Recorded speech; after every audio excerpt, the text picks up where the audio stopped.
So everything was working. Everything was working. Why is it acting up like this? So I discovered that there's a lazy sensor. It works, but it's extremely lazy.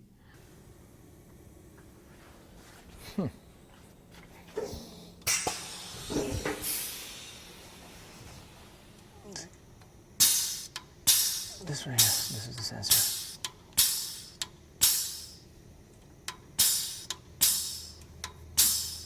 And it needs a little bit of help with the cleaning tray empty without the actual trays in it and the water or whatever cleaning fluid I'm planning to use, which is going to add extra weight. It works. It goes up and down, no problem. But as soon as I put the tray, which is stainless steel, and it's about 50 pounds probably, plus the liquid in it, it lifts. You can visibly see it that it goes up, but you don't hear a little Then I lift the whole thing up.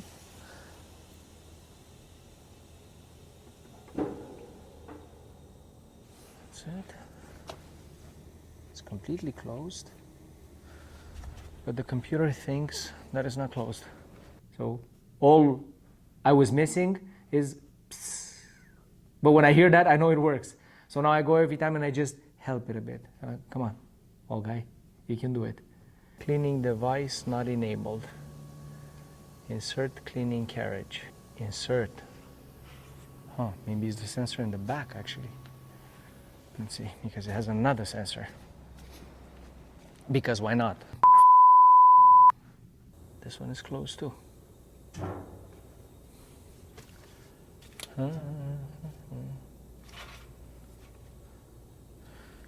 And watch it, if I close it and I open it back, it's gonna work. Yeah.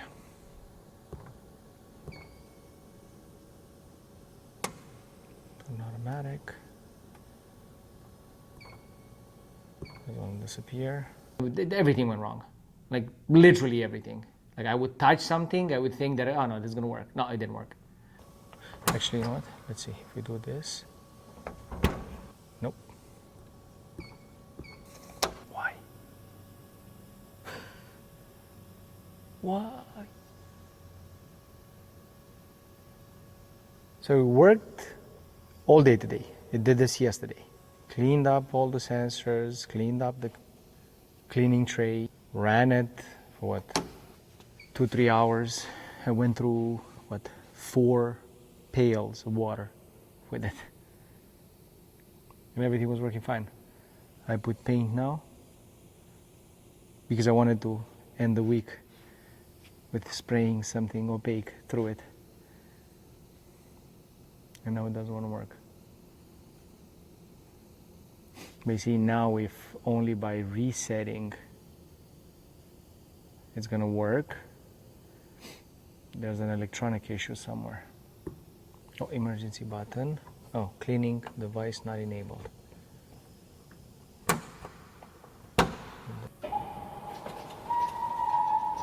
Oh, the conveyor belt rotates backwards. What the f? What? I have never seen this before. Oh no, it's not the conveyor belt rotating backwards. The tray was working, and because it's touching the conveyor belt, it was pushing the whole, because the conveyor belt moves forward and the cleaning tray rotates forward as well.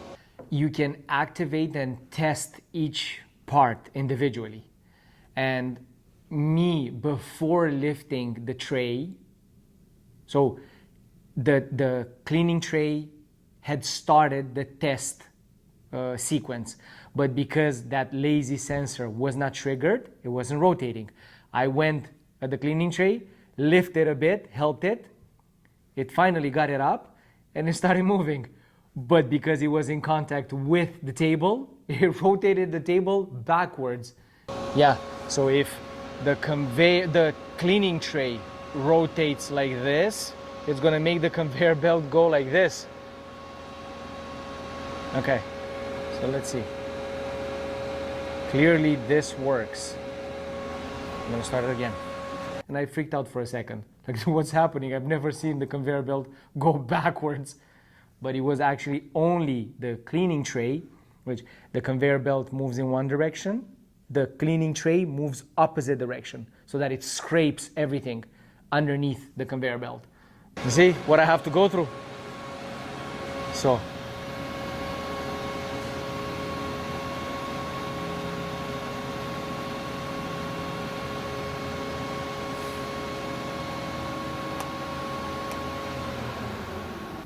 No, it thinks that the cleaning tray is not in position. Why do you think that? Huh? I just heard something there.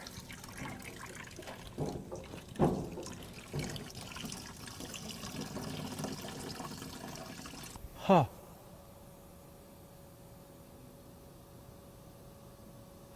So most likely the trays, because as soon as I moved the trays, I heard the airline of the trolley pushing just a little bit. And then if I lower the trays, you hear it?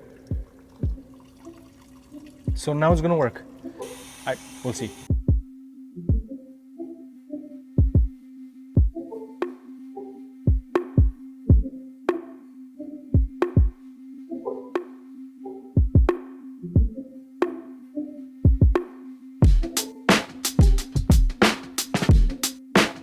The whole shebang, right? How we start this baby up. So first we need air. That's why I started the compressor. Let's see, I'm gonna start it so that we have light inside.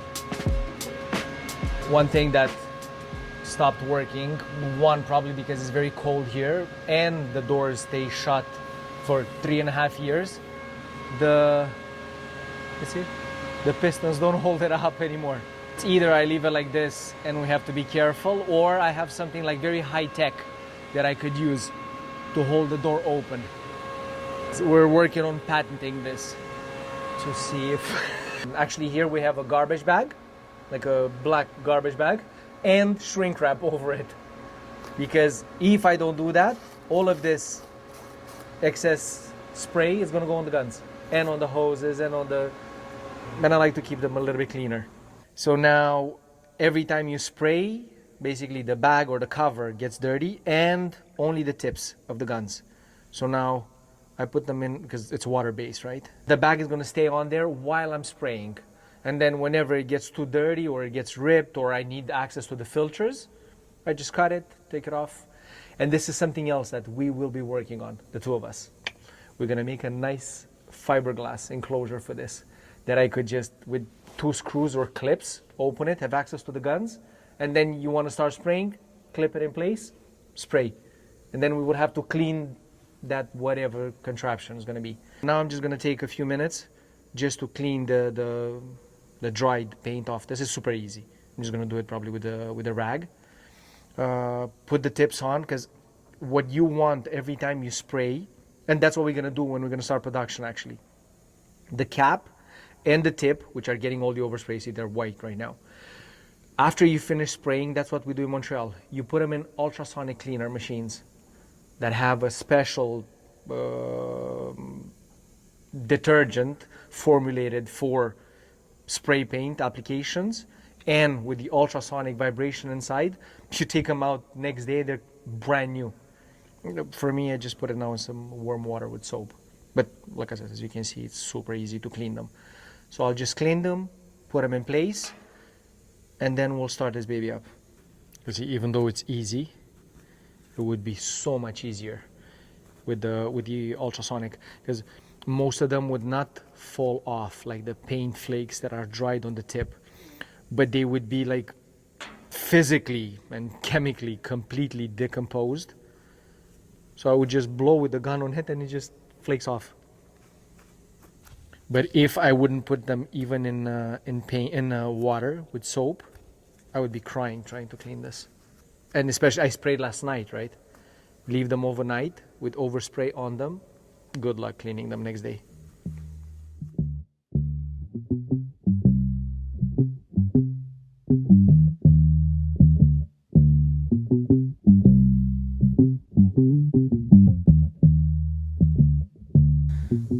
Okay, so you see, this is the ritual every time. You have to make sure that the tips are cleaned, they're properly adjusted. One nice thing that the Binks guns have that the Kremlin or the Sames, I didn't use it, I don't know if they have it or not, is this plastic adapter. It's a preset guide that goes in between the cap of the gun and the body of the gun. So it's actually really interesting and smart the way it's designed. The inside of the gun has some divots, some little cutouts in it, in which that plastic fitting or guide goes. And then the other side of the plastic guide has some prongs or some spikes, something sticking out of it, that go inside of the gun.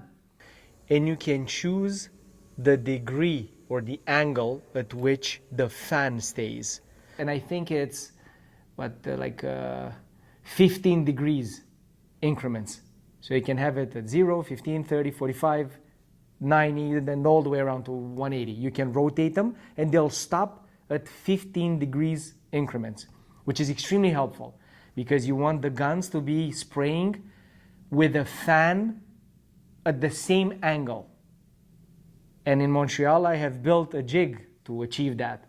But these guns have this preset jig guide in them, which I found very, very smart. And us in Montreal, I had a jig for a while, but then the guys got used to how to position them so that you get the fan at the right angle every time. With this, you can choose. You have 1, 2, 5 positions that you can be in. And it goes exactly in that position every time, which is super cool. But it's a little bit tricky getting used to how to use it. You see, even though it's not tightened, I cannot move it. But if I push forward, I can rotate. And then I get to my angle, boom, locked. And then I just lock it in place with the retaining ring. There we go.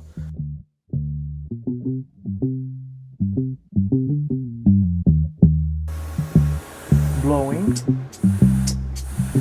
but the gun is not opening. Okay, I guess I'm gonna learn something new now.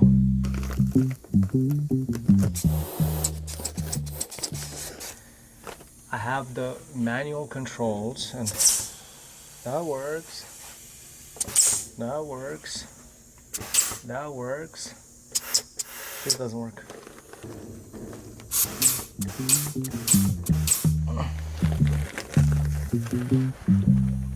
I might blow here.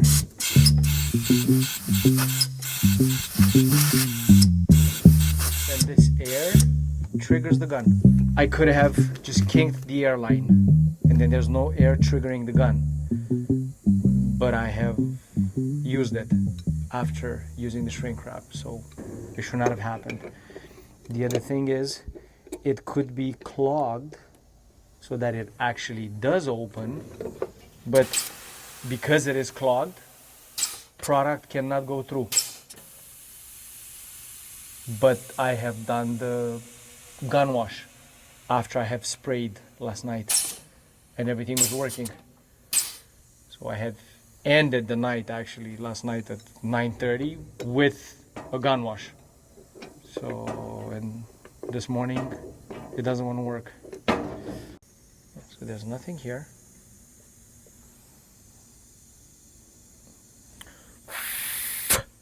Everything is clean. The way this works, this is the last barrier before the product can get out. And inside here we have a pin that covers the opening through where the product goes through. The gun has a pin that blocks the orifice through which the paint exits the gun. So when the pin is pushed forward, the way it is right now, it sits right at the bottom of this cap, therefore preventing the product from going out. As soon as I press the air button, I'm making pressure in the gun, and there's a little chamber area with a spring that keeps it pushed forward. And as soon as I put air, it pushes the spring backwards, pushing this back. So if now when I put air, it doesn't go back, it means that there's something wrong with the gun. Let's see. And it doesn't. So right before the actual spraying tip, the one with a very, very tiny hole, there's another one that is being blocked or covered by a pin, a metal pin. And that one, when the gun is not activated, it just stands. The spring pushes on the pin, therefore blocking the orifice where the paint should come out. So, brand new gun. Just tested for a few hours. And it doesn't work anymore. That's cool. Let's see, just for comparison. I'm gonna do this.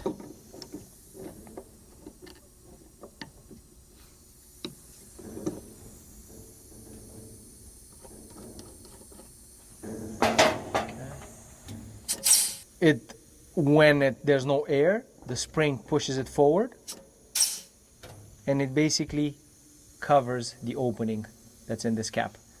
You put air in the gun, it goes into a little chamber in front of the spring, pushing the pin with the spring backwards, and then air is released, it goes back and closes. So it's like a normally closed kind of gun, and you're opening it only by putting air inside. So what makes it work is actually this motion. That's it. That's all there is to this gun.